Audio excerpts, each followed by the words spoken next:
नमस्कार साथियों।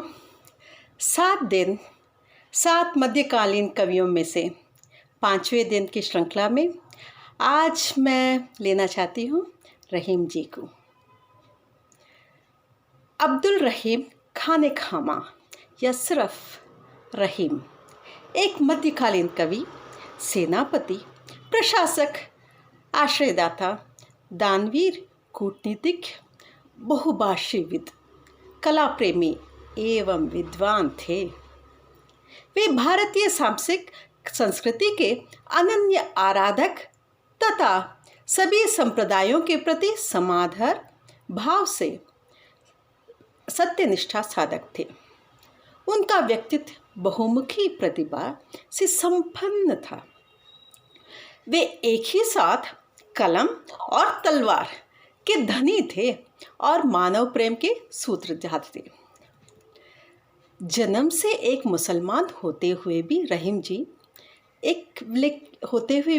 वो हिंदू जीवन के अंतर्मन में बैठकर रहीम ने जो मार्मिक तथ्य अंकित किए थे, उनकी विशाल हृदयता का परिचय देती हूँ आज आप सबको। कृपया सुनिएगा।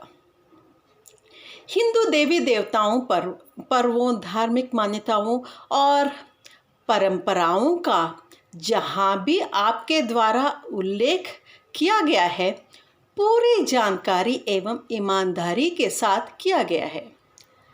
आज जीवन भर हिंदू जीवन को भारतीय जीवन का यथार्थ मानते रहें। रहीम जी के काव्य में रामायण, महाभारत, पुराण तथा गीता जैसे ग्रंथों का कथानकों के उदाहरण के लिए चुना है और लौकिक जीवन व्यवहार पक्ष को उनके द्वारा समझाने का प्रयत्न किया है, जो भारतीय संस्कृति की झलक को पेश करता है। उसमें से एक सुनिएगा प्लीज़। छिमा भड़न को चाहिए छोटन को उत्पात, का रहीम हरि के गठियों जो भृगु मारी लात। कितनी सुंदर दोहा उन्होंने, ऐसे कई दोहे उन्होंने लिखे हैं। उनकी रचना तो बखूबी है। सुनते जाएंगे तो शायद आपको याद होगा, स्कूल कॉलेजों में भी आपने इनकी रहीम के दोहे पढ़े होंगे, जो एक से एक उम्दा है। और रहीम की भाषा शैली के बारे में थोड़ा बहुत बता देती हूँ। रहीम ने अवधी और ब्रज भाषा दोनों में ही कविता की है और जो सरल, स्वाभाविक और प्रभावपूर्ण है। उसमें से एक मैं आपको पेश करना चाहती हूँ। यह रहीम निज संग लय, जन्मत जगत न कोई, बैर प्रीति अभ्यास जस, होत ही होय।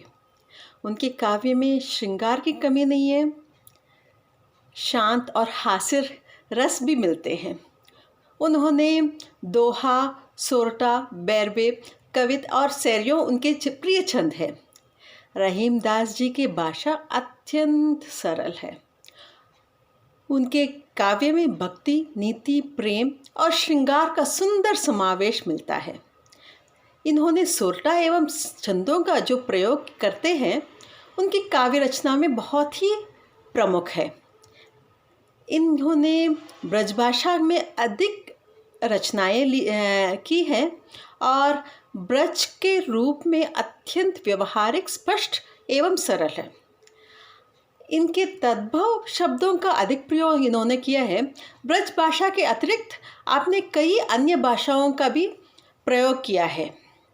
अवधी में ग्रामीण शब्दों का भी उन्होंने उनकी रचनाओं में मिलता है और अधिकतर रचनाएं मुक्तक शैली में की गई है और अत्यंत सरल एवं बोधगम्य है। इनके आपने कई सुने होंगे। रहीम के दोहावली, वर्बे, नायिका भेद, मदनाष्टक, रास पंचध्यायी, नगर शोभा आदि इनके प्रमुख रचनाएं हैं। ऐसे मध्यकालीन कवि के कई ऐसे दोहे हैं, उसमें से मैं अंत में एक मैं देना चाहती हूँ। जो बड़ेन को लघु कहे, नहीं रहीम घटी जाही। गिरधर मुरलीधर कहे, कछु दुख मानत नाही। देखिए, एक मुसलमान कवि होते हुए भी हिंदू देवी देवताओं के बारे में कितना कुछ कहा है। कहते हैं कि बड़ों को छोटा कहने से बड़े का बड़प्पन नहीं घटता। जिस तरह से गिरधर को मुरली कहने से उनकी महिमा तो कम तो नहीं होती ना, वैसे ही इनकी कविता ऐसे कई हैं जो दोहे हैं इन्होंने बहुत कुछ ऐसे कुछ लिखे हैं जो आज भी प्रसिद्ध है, आज भी इसको हम लागू करते हैं। ऐसे महान रहीम दास के हम तो दास हो गए। आपका क्या राय है? कृपया बताइए। धन्यवाद। नमस्कार।